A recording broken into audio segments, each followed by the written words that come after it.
beau Il est en plus bon, en hein. Belgique. Oui, Hein. Franchement, on va regarder. Et vous aimez bien le vélo? Bien sûr. Eh ben alors, on va continuer. La dernière fois qu'on a parlé vélo ici, vous avez adoré, c'était pour évoquer la présence de Pogacar sur le Paris-Roubaix. Bien sûr. On va continuer avec cette fois le grand retour de Julien Alaphilippe. S'il vous plaît, on va parler des Français. Où ça? Sur le Tour de France, Juju. Oui, hier, on a appris que l'UCI, vous savez, l'organisme qui réglemente le cyclisme mondial, a autorisé une 23e équipe sur les grands tours. Donc, les organisateurs du Tour de France en ont profité pour annoncer leurs 3 invitations pour l'édition 2025. On retrouvera donc l'équipe Uno X, Total Energy et l'équipe suisse Tudor de Julien Alaphilippe, recruté l'hiver dernier. Le Français qui n'a pas participé au Tour l'an dernier est pressé cette fois-ci d'en découdre. Regardez ce qu'il a déclaré au journal L'Équipe aujourd'hui. Je veux faire le vélo que j'aime et le faire sur les routes du Tour. C'est encore plus spécial. Je serai au maximum de ma détermination et de mon envie. Là, je suis encore en mode classique. Les gens me décideront. Je sais que la première semaine est plutôt punchy, donc il y aura de quoi faire. Alors, on l'a un peu évoqué hier rapidement, mais ça mérite qu'on se penche dessus un petit peu plus longuement, hein, ce grand retour. Est-ce que c'est encore un événement pour vous, Alaphilippe, sur le Tour de France, Pierrot? Ah bah oui, enfin, moi je le considère comme ça. Il a touché le cœur des gens. C'est un mec auquel énormément de gens s'identifient. Il est populaire. Il change d'équipe. Il y a tout je sais pas. Il y a quelque chose avec ce mec qui transpire. Il a l'air sympa. Non mais il y a plein de choses. Oui, mais c'est bien beau tout ça, mais en termes de résultats, c'est ça qu'on veut. En termes de résultats, enfin, j'ai regardé son palmarès ce matin quand j'ai vu l'équipe. Enfin, il a quand même fait des choses sur le Tour de France. Ouais. Il a quand même marqué. C'est le Alaphilippe d'il y a quelques années là dont tu me parles. Moi, je te parle aussi maintenant. C'est un mec de coup et qui est capable de faire des fulgurances. Maintenant, il est capable de faire des fulgurances aussi. Donc évidemment qu'il y a des moments où on va pas l'attendre, il va sortir et puis il va faire coucou. Il va nous faire espérer et puis peut-être qu'il y arrivera pas. Et puis s'il y arrivera pas, bon, on va pas lui en vouloir. Donc moi, je suis très content qu'il fasse partie de l'événement. Ouais. Attention, je vais dégainer la carte expert. Et quel expert? 13 participations au Tour de France. C'est Pierre Rolland qui est avec nous. Salut Pierre. Si on a des choses à imprimer, c'est le moment. Tu nous as régalé la dernière fois. Il va falloir être aussi bon sur le sujet Alaphilippe. Et j'ai plein de questions pour toi, à mon avis, sur ce plateau. À ton tour de participer à ce débat et de répondre à cette question, est-ce que c'est toujours un événement, la présence d'Alaphilippe sur le Tour? C'est pas juste un nom. Il peut encore nous éblouir ou pas? Alors non, c'est pas du réchauffé encore Alaphilippe, ça fait encore partie des coureurs qu'on attend et surtout, comme l'a dit Pierre, c'est la star française. Avec le retrait de Pinot, Romain Bardet qui va se retirer au Dauphiné normalement au mois de juin. J'ai envie de dire que Julien Alaphilippe, c'est un peu la dernière star vraiment qu'on a dans le cyclisme français. Donc c'est très important qu'il soit au départ surtout pour les supporters. L'aspect notoriété depuis la retraite de Pinot, c'est toujours le Français le plus populaire, le plus connu du peloton. Là, comme ça, vous n'avez pas d'autres noms qui vous font rêver? Je teste, je sens de mon plateau. C'est le seul qui a une pancarte. Ça, c'est Thibaut Pinot aussi. Ouais. Bah, c'est vrai que Lenny Martinez, les petits jeunes, là, non? Je suis pas du tout expert, c'est le seul que je connaissais. Donc, ça veut dire quelque chose. Je suis content qu'il revienne. Ça veut dire quelque chose. Bien sûr. Ça veut dire que pour un public non averti de cyclisme, c'est Alaphilippe. Il y aura un virage Alaphilippe comme pour Thibaut Pinot? Un virage, pourquoi pas? Il y avait eu le virage Thibaut Pinot qui avait fait un... Je pense que s'il a été capable de faire des choses dans le passé, je pense que c'est un compétiteur. Donc de revenir comme ça, à mon avis, en motivation, ça va être plutôt pas mal. Je peux poser une question. Pierre, juste par rapport à l'article que j'ai lu, j'ai l'impression qu'il est super épanoui, qu'il est content, qu'il est sur un nouveau sujet et même qu'il a découvert une autre facette de sa personnalité un plaisir retrouvé. Tu confirmes ça ou pas? On sait que ça a été très compliqué dans son ancienne équipe, hein, les sorties de Patrick Lefebvre, son ancien manager.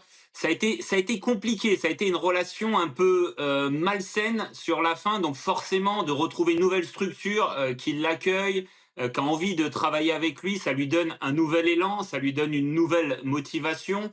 Je pense qu'il était un petit peu en perte de vitesse ces dernières années. Est-ce que cette équipe va lui apporter les clés pour se relancer complètement? Pour l'instant, c'est un petit peu trop tôt. Il a fait un début de saison correct, mais un Julien Alaphilippe, dans ses meilleures années, il aurait déjà remporté une étape de Paris-Nice. Il aurait été dans le premier groupe à Milan-San Remo. Il est encore un cran en dessous les meilleures années de Julien Alaphilippe, 2019, 2020, 2021. On va voir, la saison des classiques arrive avec pour lui le Tour des Flandres, l'Amstel, Flèche, Liège. On aura vraiment une vraie idée du niveau de Julien Alaphilippe le soir de la Flèche Wallonne pour moi. Parce que la Flèche Wallonne, c'est la course de punchers. Julien a été l'un des meilleurs punchers à un moment de sa carrière. On va voir à cette course si il est revenu à son meilleur niveau ou pas. Dis-moi si je dis une grosse saucisse ou pas, hein, Pierre, mais j'ai l'habitude. Son équipe Tudor, là, c'est plutôt de la deuxième division, c'est quand même un cran en dessous, c'est une deuxième carrière, même lui il a dit. Est-ce que même son équipe aura le niveau pour aller l'accompagner, pour briller sur le Tour de France? Enfin, j'ai pas de grandes attentes d'Alaphilippe, moi, sur le Tour. Est-ce que je me trompe? Il est en mode full opportuniste sur le Tour. Il a rien à perdre, il a tout à gagner.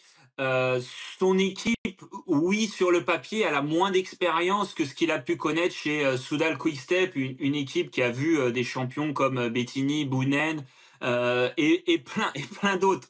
Mais elle est jeune, mais elle a de l'ambition et à sa tête de cette équipe, il y a un certain Fabian Cancellara. Lui, pour le coup, on peut dire qu'il a une très grosse expérience.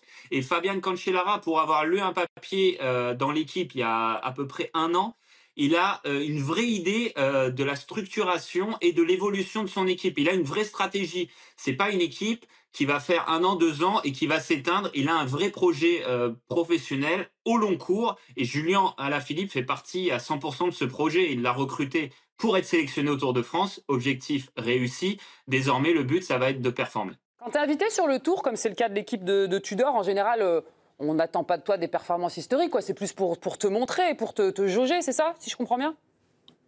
Non, on les a jaugés déjà la saison passée. On les a jaugés aussi à Paris-Nice. À Paris-Nice, ils ont été sélectionnés. Et à Paris-Nice, ils ont performé, mais bien plus que ce qu'on espérait. Ils ont gagné une étape. Ils ont terminé 4e ou 5e du général. Julien s'est montré. Ils ont été également présents dans les sprints. Ils ont été présents sur l'autre front du côté de Tirreno Adriatico. Donc 2 courses à étapes importantes du World Tour en même temps et ils ont été surprésents. À la fin de Paris-Nice, on ne pouvait plus ne pas inviter l'équipe Tudor. On pouvait très bien écarter l'autre équipe qui était sur la sellette, l'équipe Total Energy, mais sportivement, c'était impossible de Tudor. Ça nous apporte déjà quelques garanties sur le niveau de Tudor, merci. Julien Alaphilippe sur le Tour de France. Ses plus belles années, ça donne quoi? Je rappelle. Alors, c'est 6 participations pour Julien Alaphilippe, 18 jours en maillot jaune. 5e du général en 2019, c'est son meilleur classement sur le Tour. 6 victoires d'étape, la dernière c'était en 2021. Puis meilleur grimpeur en 2018, prix de la combativité en 2019. Pierre, tu crois vraiment qu'on mesure qui est cet athlète? Vraiment? Ah oui, Rabel connaît. Oui, bien sûr. Il lui manque. Je le connais bien. Je l'ai vu arriver et ça a été tout de suite un phénomène. Hein. Julien, il a tout de suite éclaté de son talent, de sa classe, de son panache. Le palmarès, il est monstrueux. Il a été 2 fois champion du monde. Il a gagné 3 fois la Flèche Wallonne. La Flèche Wallonne, juste pour recontextualiser cette course, c'est une course qui se termine en haut d'une côte de 1 km 200, 1 km 300 à 14-15%. Donc c'est la course des punchers. Et il l'a remporté 3 fois. Ça veut vraiment dire que ça a été l'un des meilleurs punchers de sa génération. Il faut juste savoir, est-ce qu'il a retrouvé son punch? Ça, c'est la vraie question. 6 étapes du Tour, Milan-San Remo, l'Estrade, enfin voilà, les 18 jours en jaune, il y a eu une vraie Alaphilippe mania durant le Tour en 2019. C'était énorme, ça a été particulier. Le maillot à pois de Julien aussi, ça l'a vraiment fait connaître du grand public. Le maillot à pois très, très, très populaire en France, c'est ça qui l'a vraiment propulsé en tant que emblème un petit peu. Salut Pierre, moi j'ai une question parce que mon coureur un peu préféré c'est Thomas Voeckler. Voilà, non mais c'est les souvenirs qui reviennent de Thomas Voeckler en jaune aussi. Si on devait comparer les deux, je ne sais pas si on t'a déjà posé la question et si ça a déjà été fait, lequel est un petit peu plus devant selon toi? Alaphilippe.